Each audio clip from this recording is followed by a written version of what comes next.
Hi guys, I'm Shmee, hello and welcome back to the channel, welcome back to the Shmuseum, and today it is time to head over to Topaz to collect the Lamborghini Huracan STO that is now in the Viola Bast with the yellow accents. It's been done while I've been away on the Black Series tour, and today that means we're going to be going out for the first ever drive. Up to this point, although the car has been sitting in this space in the lineup, I've not driven it other than just parking up a little bit here in the garage. It has about 30 miles on the clock, and we're going to head out for the first drive. And I think as a bit of a rewind back, what else do you do with a pink and yellow Lamborghini other than head into central London? Well, there are many things you do, like taking it to the Nürburgring, road trips, adventures, and those are all going to come. But for now, we need to pick one of the other Shmee-mobiles to take, and we're going to head straight over to Topaz to go and see how this looks.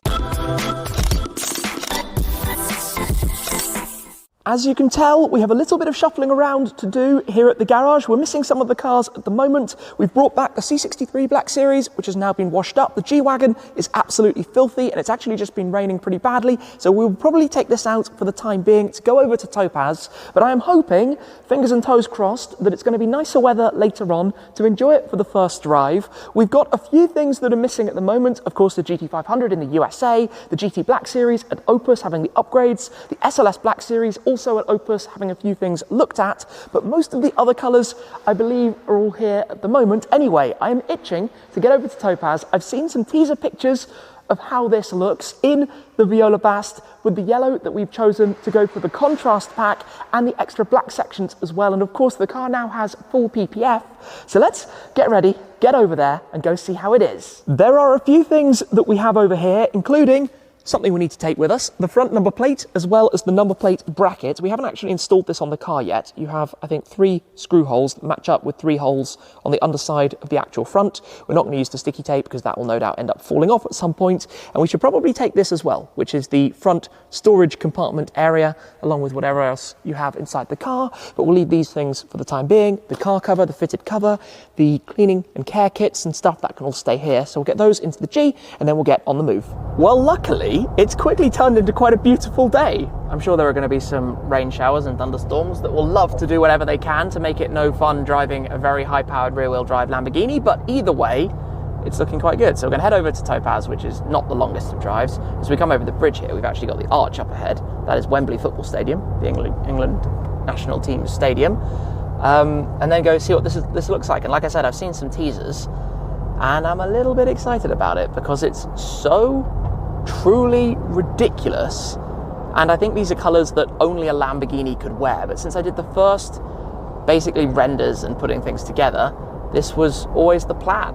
So this is exactly what we've done as a police tow truck kind of slightly speeds past us, as you do, hey? Anyway, we're heading to Topaz, it's not far to go. The arrival with a whole load of speed bumps, and that's nice, always very, very nice. 812 GTS. Yeah, the STO doesn't do so well over these speed bumps. I'm not actually sure how low the ground clearance in it is going to be. It has a nose lifter. I say it has, it was a £3,000 option or something to add the nose lifter. But it does also have a very low splitter and a lot of carbon fiber. Oh look, it's right outside. Wow. Wow. That's ridiculous. Is that actually my car? Have I gone mad? That's just silly. That's really silly. I love it. And then we've also got the GT2 RS MR and the 992 GT3. Right, let's work out where to park and go have a look at that. Holy moly. Holy moly. I'm looking at the back of it now. I cannot believe I actually own a car like that. Genuinely, like, shocking myself. Look at this. Look at this. Look at all the yellow on it. Oh my goodness. Oh my goodness, right. Let's go have a look. It sounds silly. So they're actually going to be taking the car back inside at Topaz. This is, we need to have a full look through everything basically that we've done to it, but it's going to go back inside to install the plate and that kind of stuff and take a full inspection of it. This is absolutely ridiculous, honestly. This car is beyond ludicrous. I cannot get my head around it. I don't know, it's like I was smoking something when I spec'd this thing. It's so out there. Here we are then, it is completed. The full transformation at Topaz on the Shmee150 Lamborghini Huracan STO, my first Lambo. Plus, we now have the front plate installed as well, and I'm aware that I'm probably one of very few Huracan STO owners that will actually install the plate, but it is technically required, and it's not too bad actually how that installs. We do need to put a different plate on it, but we'll talk more about that soon. We have though the full design now matching with the designs that we have in the Cheers by Shmee150 shop. This was the plan. It has now become reality. We have those and more available at cheers.shmee150.com, but this now has PPF, the accents, and a host of other details as well. So all of the viola bast paintwork, this very vibrant magenta, has gloss PPF. All of the satin carbon fibre, like here on the louvres over the arches, all has satin PPF over each of these, also around the splitter and any other areas as well. We've then got gloss black PPF, this piano black PPF, for the areas around the front clam, over the roof, over the engine bay cover as well, and also for the wedge that you have down the doors, and that has this incredible finish. It is just like paint, really, really smart, and this is effectively the halo livery that was launched with the STO, which you could have painted from the factory, or you can have a bit of trial and error, so maybe down the line I change some things about this, we shall see. We've then chosen a yellow that perfectly matches with the brake calipers, as you can see, and with the yellow accents that we have inside the car. So that goes all the way around this front section, the rockers as they're called at the side, wrapping back around the intakes back there. I've done the roof snorkel too. Now remember, this was satin carbon fibre, but I really wanted that flash of yellow up top. We've got the end plates on the wing, and then we've got this whole area that wraps around the rear of the car as well. It is absolutely ludicrous, but that's exactly what it should be. Now, one thing I'm slightly wondering about, we've got the satin black on the mirrors. I think if you order the car with satin carbon fibre, those are satin. Of course, everything else that's black is gloss, except for the wheels. So we have satin black wheels and satin black mirrors, but maybe that's something to look at making into gloss black in the future. It's just not so easy to either vinyl this, where you wouldn't get a very nice finish quality, or even use the gloss black PPF because the edges are just a little bit too sharp. So one to think about slightly down the line.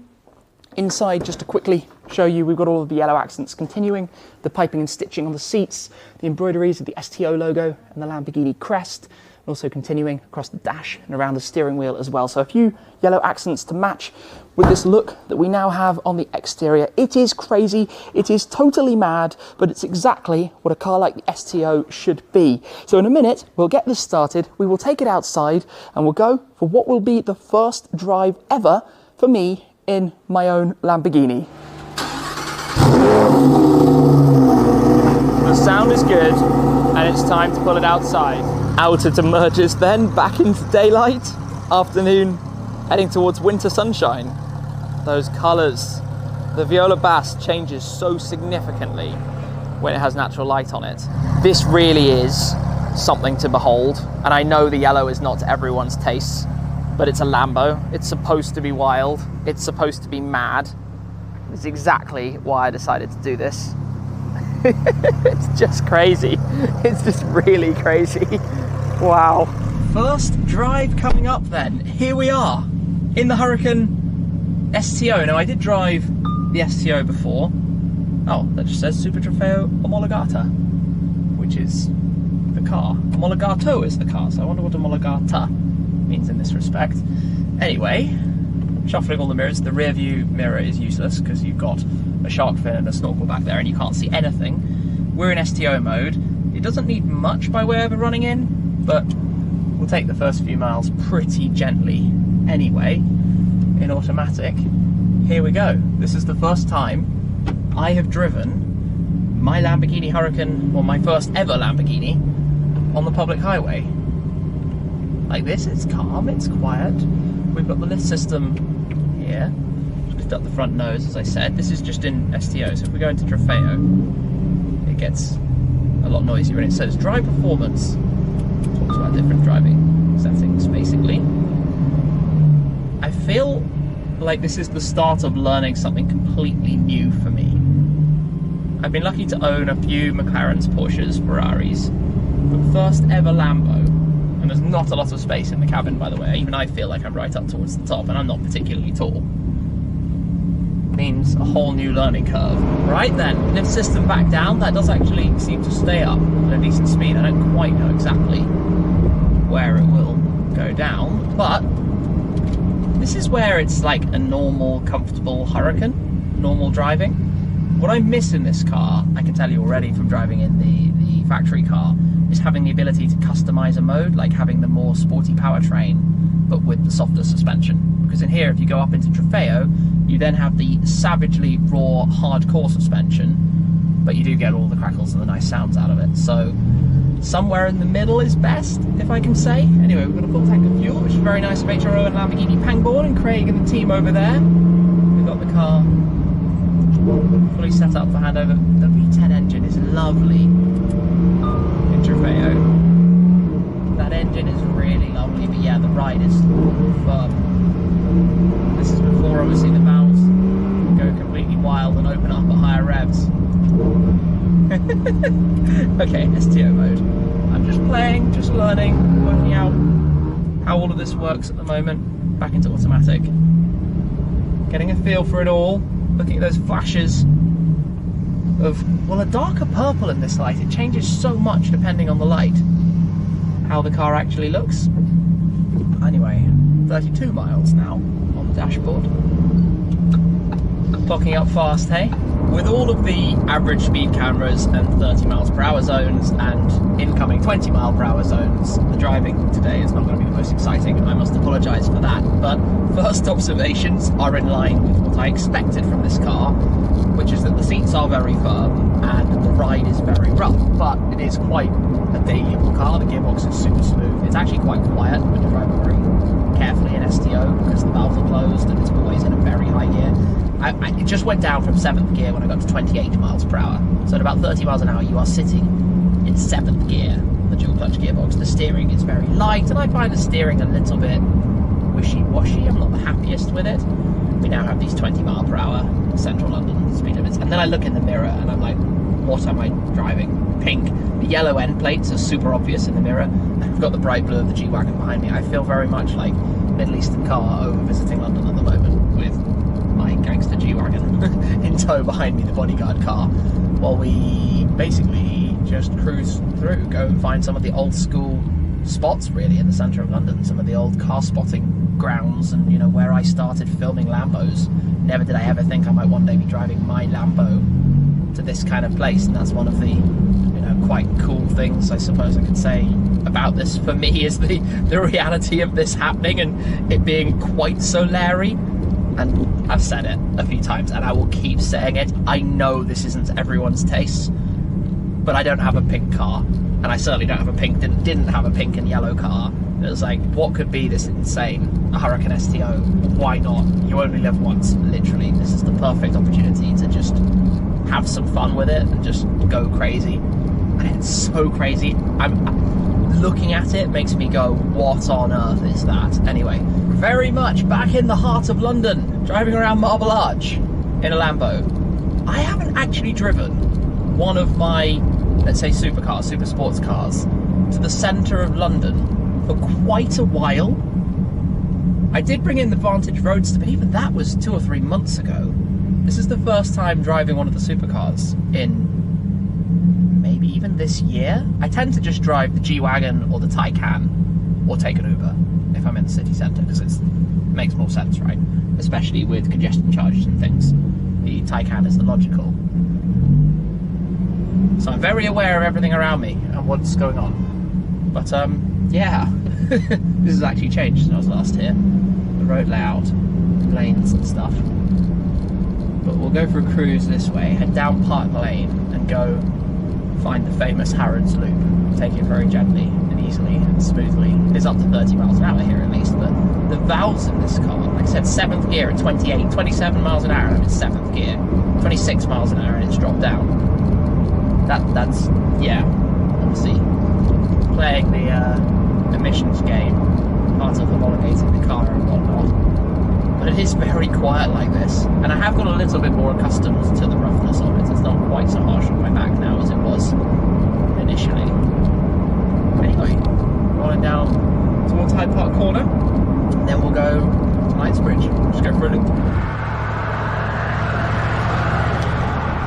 Well, here we are then, in Knightsbridge, with the sun setting and some very moody skies. with a G-Wagon in tow to the Huracan STO. We're going to come down here and then, oh, red traffic lights anyway, so that doesn't help, but go around. This is where in the past I've filmed so many cool cars, Bugattis, Paganis, new models of just about everything you can imagine. Rolls Royce just up ahead turning across. If we go this way, and the indicators in here are a little bit peculiar and take a touch of learning. Rolls Royce Phantom just 2 ahead. We'll head round. Gosh. I used to spend a lot of time around here when I was a little bit younger and in the earlier stages of YouTube, we could say. So the good news is, even over that bump, I didn't use the lift system. It's not actually that bad. Conscious of the width though. And 4. I heard that. A kid shouted, "Oh my god." Yes, I think that would be my reaction as well, normally to something like this. What's going on here? Tight squeeze. Carefully does it. I feel like I'm still learning the car. It's very hard to gauge the size and scale of this car. Like, really hard. Which is a bit of a challenge. Another G-Wagon. I go around this way. Oh, there we go. Huracan Evo Spider. Satin green. And an Aventador SVJ. Yeah, SVJ Roadster. In front of that, a Mulsanne. On the other side, a Flying Spur. Just London things, Knightsbridge things. The stuff that you see around here, hey? Oh, fun times. Out on Sloane Street, there is a Brabus G700 new G-Wagon with the full Widestar package, just chilling there at the side. And we're going to head actually to a quick stop point, I think, around the corner.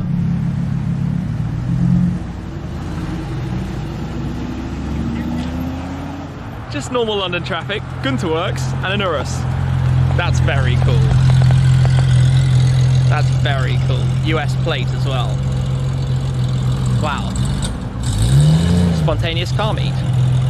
Didn't expect to see that. We've just pulled up here, parked up these two, and that looks totally out of this world. It is time then to head back to the Shmee-museum. Let's get this started. Yes, okay. It will get much, much better. We're at 42 miles now. 42 whole miles on the clock. Yeah, let's go. I think. Hopefully I get this right. Can't really see very much. Total blind spots, unfortunately. So this is a wild stab in the dark if it's safe to go, but let's try. Maybe, maybe not.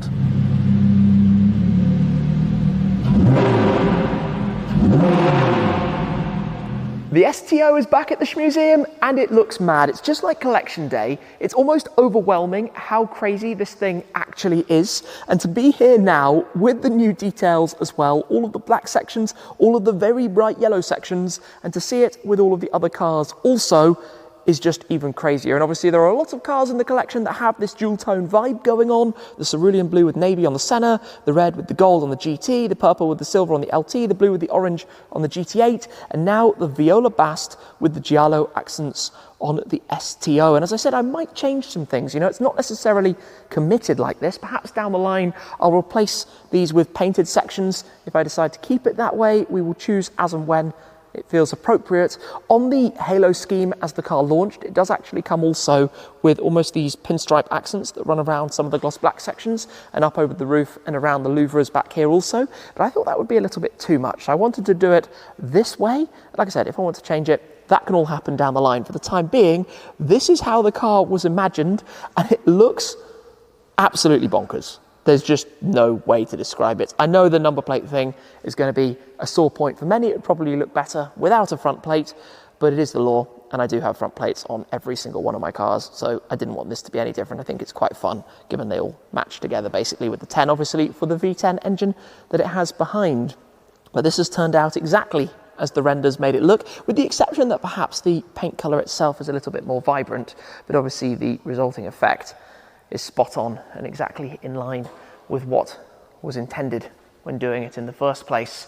For now though, so pleased with the result. A huge thanks to Topaz for all of their work, as always. The first short little drive I've driven is about 20 miles, so it doesn't really count. Sitting here now on about 50 or something like that. But we'll need to get it parked back up, plugged into its C-Tech smart charger, the Lamborghini C-Tech smart charger provided with the car, and then pop it back under a cover for the time being. But the Huracan STO is ready and raring for action. Now transformed, now driven for the first time, and ready for some pretty good fun ahead, including maybe a track day if I can get some more running in mileage before very long. And that will be a lot of fun, I'm sure. So thank you very much for joining, guys. I hope that you like the car. If you don't, I'm sorry. I wanted to go mad with it, and that's the result.